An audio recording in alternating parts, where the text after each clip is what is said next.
પેલા રાકેશ ભાઈ પૂરું તમે મને પહાડ રહીને કે અસળજો બધાવર આવ્યો છે અને અત્યારે હું ડેરીએ જોતો ને દૂધ ભરાવા એટલે મેં વાત એવી ઓભળી છે કે રાકેશ ભાઈ આજ હોજે એમ કે ગુંદી બોજીને ખાવાના છે હાસી વાત છે લ્યારી કોણે કીધું અલ્યા શું કોણે કીધું બુડું આ સુમાબાનો પસલો કહેતો તો કુસું અત્યારે હું ડેરીએ દૂધ ભરાવા જોતો ને વેલો અચી હીરો દૂધ ભરાવા આવેલો હતો અચી શું વાતું કરતો ખબર છે કે રાકેશ ભાઈ હોજે કે દૂધ ભરાવા હતા ને ડેરીએ અચી એવી વાતો કરતા હતા કે આજ તો કે ગુંદ ભજીને ખાવો છે કે શેર ગુંદ લાયો છે ટોપરું લાવ્યું છે અને ગુંદમાં નાખવાના મસાલા લાવ્યો છું અચ્છા કે આજ તો હોજે ગુંદ ભજીને ખાવો છે ગુડું મારે તમે પહાડ એમ કે અસળીએ બધા હશે ને તમે એમ કે ગુંદ ભજીને કહો છો લે કોઈ શરમ જેવું છે કે નહીં તમારે વાત કરો છો આવું ના કરાય હો લે રાકેશભાઈ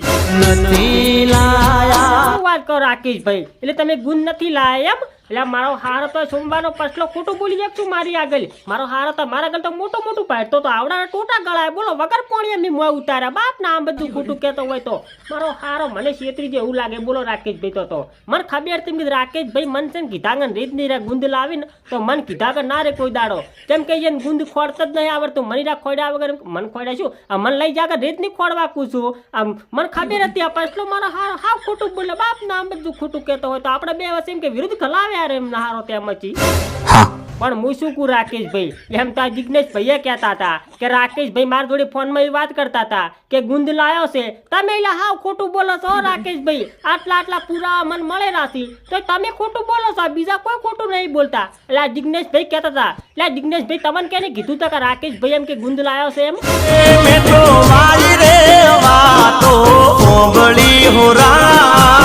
વાત કરો જિગ્નેશભાઈ એટલે તમે વાયરે વાતું ઓભલી હતી એમ ને એટલે મને લાગે તમે મારા કોઈ બીજા પાસે ટોટા ગયેલા છે એમ કોણ તાર હું શું કહું રાકેશભાઈ લાવો ને તો બધું મને કહેજો શું કીધું કે મારે થોડો ગુંદ ખાવો છે શું કે એમને અસળીઓ તો પાસે રહીને મને ભરવરાયો છે કે મારે થોડો ગુંદ ખાવો છે હાથ પાઈ દો છે એક બાજુનો પૂછું કશો દો નહીં હારું કશો દો નહીં એટલે પણ હું શું કહું રાકેશભાઈ એમ તો દશરથ ભાઈએ કહેતા હતા કે રાકેશભાઈ ને હોજે ગુંદ બોધવાનો છે કે તો દશરથ ભાઈ ખોટું નહીં બોલતા હોય એટલે દશરથભાઈ હું શું કહું તમને આ તમને કેની વાત કરી કે રાકેશભાઈ ને હોજે ઘરે ગુંદ બોધવાનો છે એમ તમને કેની કીધું આ મારો નાનો ભાઈ કહેતો તો શું વાત કરો દશરથભાઈ તે તમારો નાનો ભાઈ કહેતો તો એમ ને તો એટલે તમારા નાના ભાઈને ચેક ટોટા ગળાયા બાપ ના આમ બધું ખોટું કહેતો હોય તો જેમ કે રાકેશભાઈ છે ને ગમે એ વસ્તુ બનાવે ને તો મને પેલો હા દે જેમ કે એને બનાવતા નહીં આવડતું તેમાં અને હું શું કારીગર છું મોહનથાળ પાડવાનો એટલે એમ કે મને ગમે એ વસ્તુ કોઈ બનાવવાની તો મને જ હા દે જેમ કે હું કોઈ દાડો બગાડ ના કરું બગાડ કરું ને તો ચો કરું ખબર છે મોટા પાયે બગાડ કરું નાની વસ્તુ લાવીને કોઈ દાડો બગાડ હું કરું જ નાખું છું બધી વસ્તુ એમ કે સર બને નાલું કુશું એને બાપ ના આમ બધું ખોટું કહેતો હોય તો તમારા નાના ભાઈ ચેક ટોટા ગળાયા કુશું આ ખાવ કે આ તો નૈના બેન આયો બોલો નૈના બેન તમારે શું કામ પડ્યું મારું વળી બોલો એ ડેરીએ જાતા પગાર લેવા હવે નૈના બેન હું ડેરીએ જોતો ને દૂધ ભરાવા જોતો ને પગાર લેવા જોતો પણ હું શું કહું તમને આ પગાર આવ્યો એટલો તમને આલ્યો તો ખરી વાત કરો છો તે હવે શેનો પગાર માંગો છો તમે હું એમ કહું છું આયો જેટલો પગાર લાવો એ નૈના બેન તમને જે મેં પૈસા આલ્યા ને ઈ પગાર નાસી કોઈ તમને કોઈ એમને વાપરવા નહીં આલ્યા તમે સમજતા ચમ નહીં વાત ને આ તમને મેં અત્યારે વહેલા જે પૈસા આલ્યા ના આલ્યા ઓલે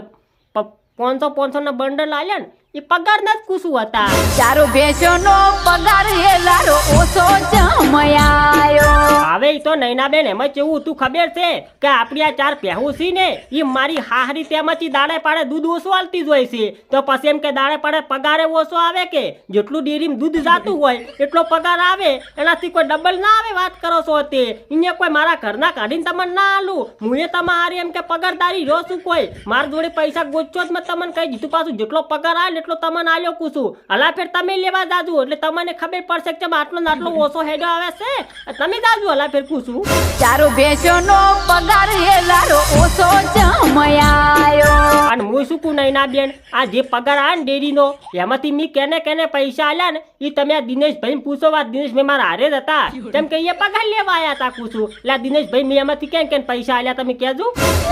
4 બોરી તો કોણ ના કાપ્યા કરિયાણાની દુકાને આપ્યા હા તાલ્યો આ 4 બોરી એની ખોળના કાપી લીધા રા 4 કટ્ટા આપણે લાયા હતા ને સાગર દોણા આથી 4 બોરી ખોળના કાપી લીધા બરોબર અને થોડાક વજાતા ને ઈ મી ઓલા મનુની દુકાને આલ્યા કુસુને જમે કરા પડે કાપડી જતી કેટલો સામાન લાયો છે અને બીજા વજા ઈ મી તમને આલ્યા શું કે ઓલા દિનેશભાઈ હાસું ખોટું આમ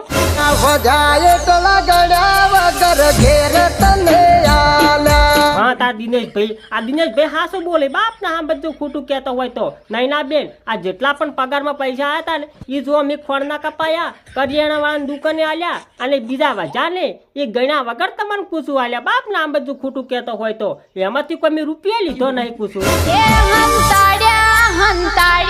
હંતાડ્યા એ નૈના બેન હું કોઈ સોર નથી વાત કરો છો તે હું બૂસ મારનો દીકરો છું પણ સોર નથી બાપ ના આ બધું ખોટું કહેતો હોય તો મેં જો હંતાડ્યા છે મારે શું લેવા હંતાડવા પડે અને પગાર તમારો મારે કોઈ હંતાડવાનું આવતું છે જ નહીં વાત કરો છો તે ખોટો આરોપ મારા ઉપર નાક છોડી નકે હું જતો રહી પૂછું દારૂ પીવા પૈસા પગાર મોયથી તે હંતાડ્યા અરે નૈના બેન દારૂ પીવા હું તમારા પગારમાંથી કોઈ પૈસા હતાડતો છું વાત ચીવી કરો તમે એ તો હું ઓલા એમ કે પેલા નહીં રે આપણે શું નામ છે અહીંયાથી હું ઉધાર લાવું છું દારૂ તો અને હું કોક દાડો જ પીવું છું કોઈ દાડે નહીં પીતો બાપ ના આમ બધું ખોટું કહેતો હોય તો કોક દાડે એમ કે હેરાન ચલો વધારે હોય ને તો હોજે એક હાથી ઠેલી નાસી જઉં અને પછી તમે જુઓ તો નૈના બેન એવી ઊંઘ આવે છે એવી ઊંઘ આવે છે ને બાપ ના આમ બધું ખોટું કહેતો હોય તો આ દાડા ઉજે તો મેં એવી વાંચ્યું સોળો એવી વાંચ્યું સોળો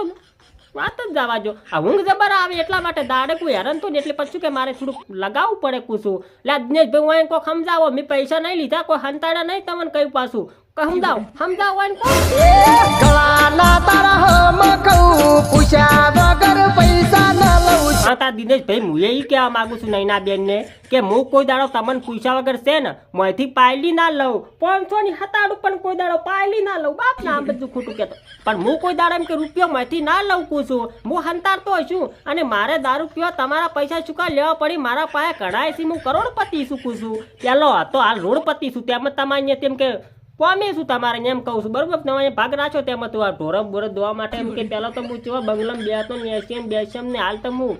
85 બેહું છું બાપ આ બધું ખોટું કહેતો હોય તો એટલે મેં પૈસા નહીં લીધા તમને કહું પાછું હો મેં હંતાડ્યા નહીં દારૂ પીવા કોઈ એલ્યા 4 ભેંસોનો પગાર આ ફેર ઓછો જમાયો તો નૈના બેન કેવું તું ખબર છે કે હું અહીંથી દૂધ લઈને ડેરીએ ભરા જતો ને એટલે ઓલું ફેટ ઓછું આવતું બરોબર એટલે ઓલો પૂછે ડેરી વાળો કે એટલે અમે પાણી રેડીને લાવ્યો છે મેં કીધું ના પાણી રેડીને નહીં લાવ્યો આમાં હાલત કેવું છે ખબર છે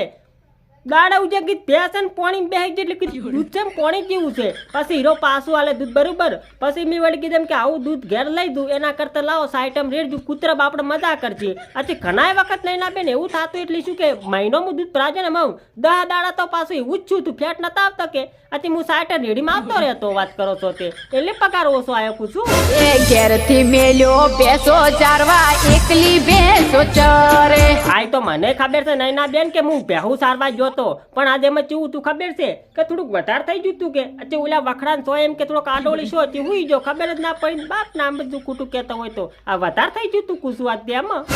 પીઠે જઈને પીવે પીટ્યો બે પન થઈ ફરે પીઠે હું દારૂ પીવા ગયો તો અરે નૈના બેન હું ભેહું સારવા ગયો તો અને એમાં કેવું શું ખબર તમને મેં વાત ના કરી કે મારે થોડું શું કે વહેલું વધારે થઈ ગયું તું કે આથી એમ કે વખડાન સોય ટાઢો સોયલો હતો કે આથી હુઈ ગયો ને અને ભેહું તું રેઠે સરતી હતી અલા દિનેશભાઈ કોક કોકી હોય ને તમે કોક કોકી લા પૂડું છે માવ કે આ નૈના બેન આવું કરે કોક સમજાવો હોય ને કોક તમે ચારવા જો તો 4 બેસો આઠ મને લાગે અરે તો દિનેશભાઈ એમાં કેવું તું ખબર છે કે તમને કીધું ના કે થોડુંક વધારે થઈ ગયું તું એટલે 4 ની 8 લાગતી ને 8 ની 16 લાગતી હતી આજ તો રાતે બોલો રાતે નહીં લાડે જે પૂછું વહેલું વધારે થઈ ગયું તો મોન નહીં લેતો વહેલું નહીં લેતો બાપ ના આમ બધું ખોટું કહેતો હતો પણ આ તો શું ખબર છે કે થોડીક ઈચ્છા થઈ ગઈ કે લાવો આજ તો થોડુંક ઠપકારી પડો અચ્છા દેશી પાછું કોરેન કોણ ઠપકારી બોલો બાપ ના આમ બધું ખોટું કહેતો હતો એટલે 4 ની 8 દેખાતી દાડે જે પૂછું તારા